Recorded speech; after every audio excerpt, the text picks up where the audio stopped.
Hann ennþá hjá mér hérna í settinu Þráinn. Við vorum að tala Dinerinn og svo nýja opnunin á Glóð líka. Þú færð þessar hugmyndir en síðan ferðu og sækir innblástur. Mér langar til þess að heyra hvernig þú gerir það, þessi ferðalög. Þú ferð út til þess að finna hugmyndir og bæta ofan á.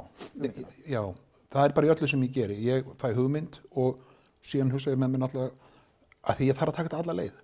Eins og ég gerði með Dinerinn. Ég þarf að taka þetta alla leið. Og þetta hann með hótelin líka. Ég hef farið út allt og kynnt mér hótelrekstur og hvernig þjónustulega séð og það sem þetta verður að bjóða.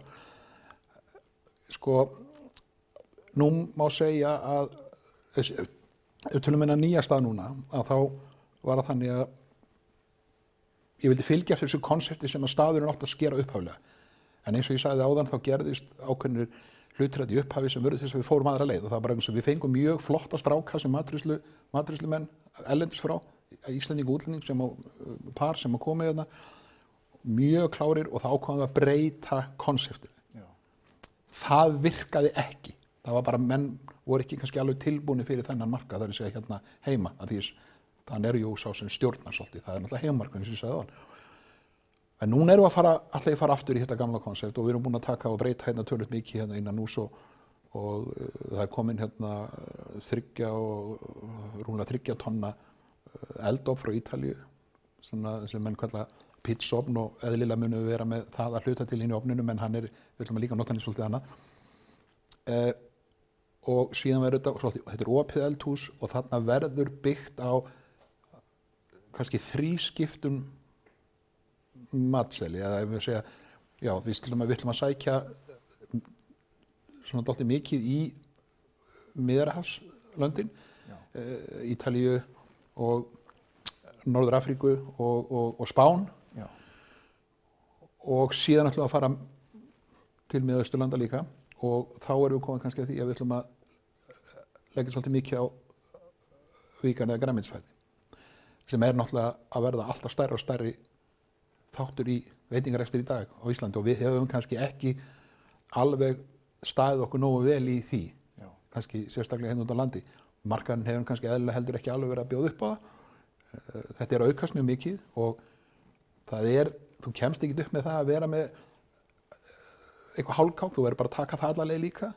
Þannig að ég fór til Ísrael, var að koma þaðan, Ísrael og Istanbul í Tyrklandi og svo fór ég til Beirut í Líbanon og Beirut í Líbanon er náttúrulega svona kannski, þetta var svona líka tikka í boxi fyrir mig því að þetta er svona hjarta matarmenningu gömlu Persíu sko og þarna er sprottur til dæmis allur tyrkneski maturinn og allur þessi matur á þessu svæði sem við köllum svona arabísku matur, hann er alveg komin allur þessu svæði og af þessu svæði og Beirut hefur verið svona mekka þessara matarmenningar. En yfirleitt það er náttúrulega nýbúið að vera stríð í áratugi þarna og ekki nokkuð leið að það fara þangað en núna er það hægt, glæsileg borg, stórglæsileg, eins og fallegast á öllu þessu svæði, ofsalega skemmtilegt fólk og gott og maturinn alveg yndislegur.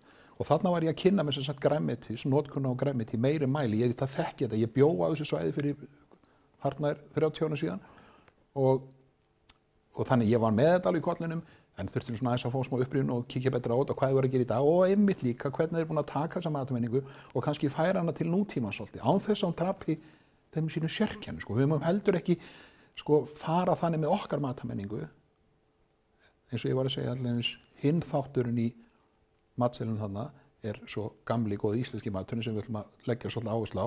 Ég er búin að liggja núna í gömlu matreiðslubókum.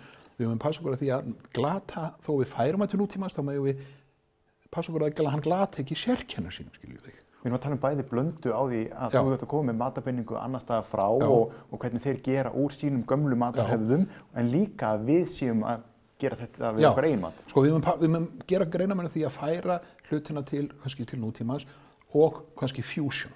Það sem þú blandar saman menningu, það er að segja matarmenningu.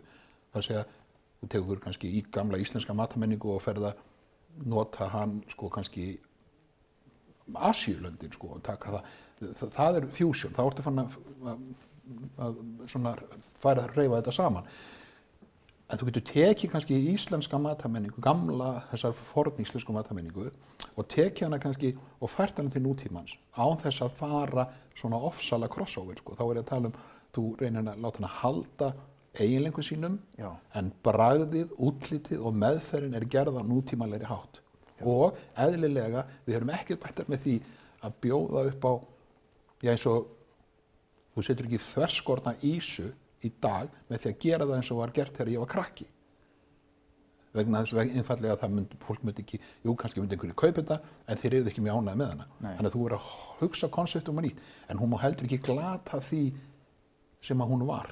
Já, við þurfum að færa þetta til nútíma sem við verðum að muna hvaðan þetta kemur allt saman. Og þetta að gerast alls staðar, og þarna þegar ég fór þarna niður til Beirút og þann, þá var ég líka að skoða hvað þeir eru búin að vera að gera við þessa baun- og grænmetisrétti. Og þeir eru búin að vera að færa þetta, en þeir hafa samt gætt þess að vera ekki að menga þetta. Og þetta alveg hægt. Við höfum stundum verið að tala um það að íslensk matamenning svo brútal eða gróf eða forneskjuleg að hún sé ekki hægt að bjóða hann útlendingum. Það alveg rétt. En ef við gerum þetta og förum vel með það að færa þetta til dagsins í dag, þá þetta alveg hægt. Og þetta áhugavert. Og þetta menningararfur sem við megum ekki glata og eigum að fara að pússa rykja vegna þess að þetta það sem útlendingum vilja borða. Útlendingar kom ekki hingað bara til að borða lambakjöt. Lambakjöt getur við fengið hvar sem við erum í heiminum og þú veist, þeir geta ekki verið að borða lambakjöt hver einasta mál, sko. Þú og sumir vilja halda að það bara helst að borða lambakjöt, það ekki þannig. Sumar þjóðir að borða ekki lambakjöt. En ef þú tekur þetta og færir þetta til nútímans, þá það hægt. Ég klár á því.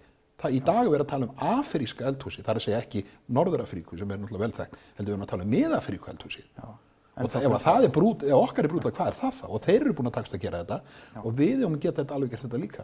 Og þetta það sem ég ætla að fara að gera þarna, þá sem ég veit, við ætlum að fara einmitt þessa vegferð, við ætlum að fara að reyna þetta, við hrúum ekki inn fullt af réttum, einhvern gömur réttum, það verður ekki þannig, þessi rétti verða inn á milli, við kynnum þetta upp fyrir fólki og svo verður þetta bara svolítið tilrauna eldhús líka. Akkurat. Við erum alveg konur á flug, tíminn fljótur að líða frá okkur á þessu flugi.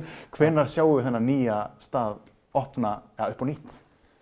Dagsetningin opnun afmælisdag dóttur minnar 12. apríl, en hvort ég stend við það, ég veit það ekki, það verður bara komið í ljós. Jú, ég held það. Þetta verður klárlega mjög spennandi og mikið í þetta rækt. Já, ég vona það. Takk hérlega fyrir spjallið, Þráinn. Við ætlum að kíkja yfir í eitt innslag hérna í lokin.